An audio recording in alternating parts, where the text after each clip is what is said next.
Well,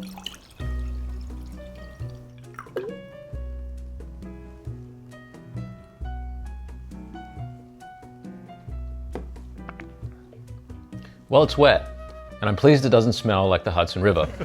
But what more could there possibly be to it, right? Could water ever have enough character, complexity, and backstory for you to swap it for your favorite Cabernet Sauvignon or Pinot Noir? It's hard to imagine, but today's guest has done just that. Once a wine connoisseur with 500 bottles of wine in his cellar, Michael Mascha is the last person you'd expect to trade wine for water. I had a huge wine collection. I'm a food anthropologist by training, which means food and wine was always very important to me. Wine was really something to enjoy, to share, to discover. All these Epicurean things around the wine was what I was interested in. And now that was removed. And I looked at the other bottle I never looked at before, which was a water bottle on the table. Michael joins us to share how he became a water sommelier, advising restaurants on fine waters as opposed to fine wine. He also reveals how not just his health, but his appreciation of food and quality time with family and friends have escalated through water. Welcome to Vital Signs, where we look at how to get healthier from all angles, from the biochemical and nutritional to the things we do that nourish our minds and our souls. I'm Brendon Fallon. Michael Mascha is the author of Fine Waters, described as an encyclopedia of water by the London Times. His PhD from the University of Vienna is in anthropology and communication science. Michael, welcome to Vital Signs. Thanks for having me. Yeah, I'm really pleased to have you on because this is a subject that I think we're both passionate about. I really have a deep appreciation for water. And I actually brought a sample from New Jersey I've got here today just to get your visual impression of that. I tampered with that a little bit, admittedly. But it's probably not too far from the fact of it. I see some very colorful, very attractive bottles of water behind you. What kind of water is that? Thanks for your interest and thanks for having me on your show and showing interest for water. The waters you see behind me are waters from a natural source. Those waters have terroir. They come from a particular special place. Those waters, hold experiences, and those waters can give wellness.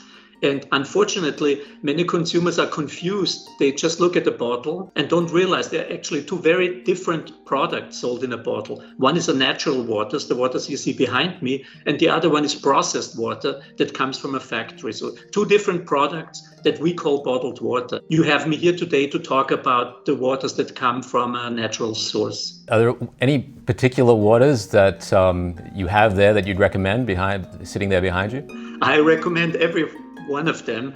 It's just a problem that you will not find it because they come sometimes from very remote places and are not globally distributed. But many wines and other things are sometimes very local, unfortunately. But you have to keep in mind, we think water always comes from a spring, but there are so many more sources than springs. Water can come from an artesian source, which is a source that's under pressure and the water emerges by its own pressure.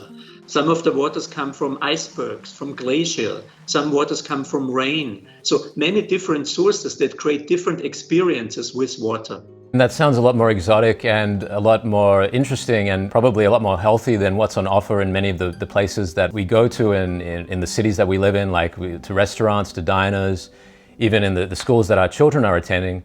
There just isn't really water on offer, or the water that is on offer is tap water. In my experience, that isn't always the best tasting or the healthiest. I want to get into that later, I want to find out what the alternative option is for that. But first off, you were a wine connoisseur, and somehow you've swapped in water for wine. And can you just give a snapshot of how that's come about? Well, I didn't do it. I was just like the catalyst. So I had a huge wine collection. I'm a food anthropologist by training, which means food and wine was always very important to me.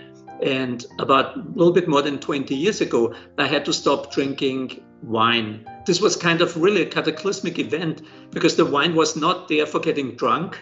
If you really wanted to have that, there's always a bottle of vodka in the freezer, and that gets you quickly there without the calories. But wine was really something to enjoy, to share, to discover. All these Epicurean things around the wine was what I was interested in. And now that was removed. And I looked at the other bottle I never looked at before, which was a water bottle on the table. And I thought maybe I can apply all my interest in the Epicurean wine world onto water. But now that we elevate water to a product with terroir, we can apply all the ritual to it, serving it the right temperature, the right glass, discovering new waters, talking about the source. You can all do this now, and you don't need the wine anymore. What can viewers do if they want to start experiencing water in this way? The most important thing is that you pay attention to it. It's a world that's right in front of you, but if you don't look at it, if you don't pay attention, you might miss it. New York has some great tap water. People say the pizza and the bagels taste so good, but I've been there a couple of times. It's inconsistent. I think it's probably the pipes, because sometimes it really doesn't taste good. Sometimes it tastes good. So I'm a water sommelier. I'm not a bottled water sommelier. So I'm really caring about all the waters. And I have a reverse osmosis system at home here for the water, especially we use for cooking or making ice cubes and things like this, because I also don't like the taste of the tap water I have here in Texas. There's nothing wrong with it. I've looked through the analysis. It's okay. It's just not pleasant. And this pleasantness, this experience, I think is something that people need to try to attach to water.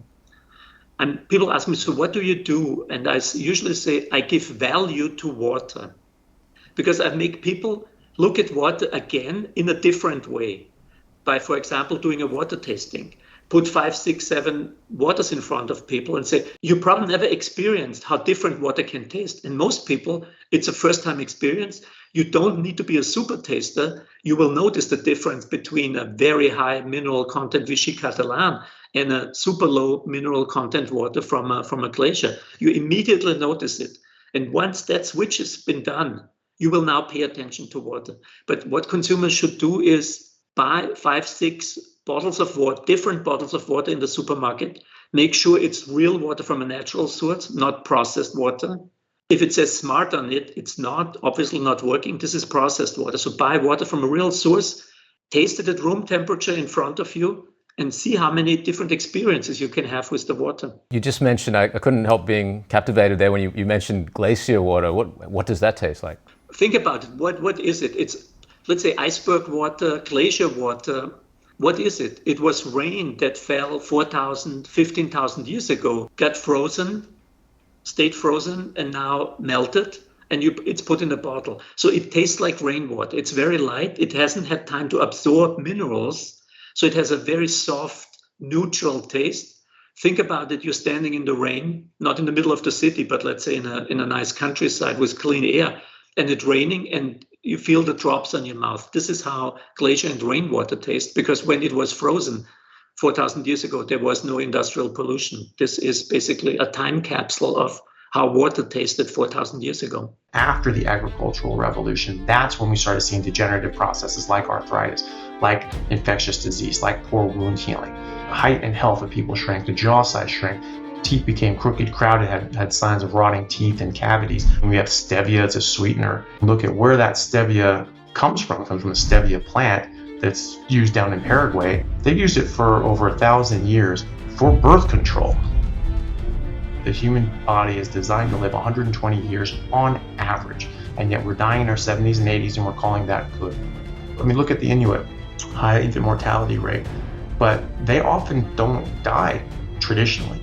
Didn't die of old age. In terms of everything that we could be doing to improve our health and increase our longevity, where would you place carnivore or doing a ketogenic diet in the scheme of that?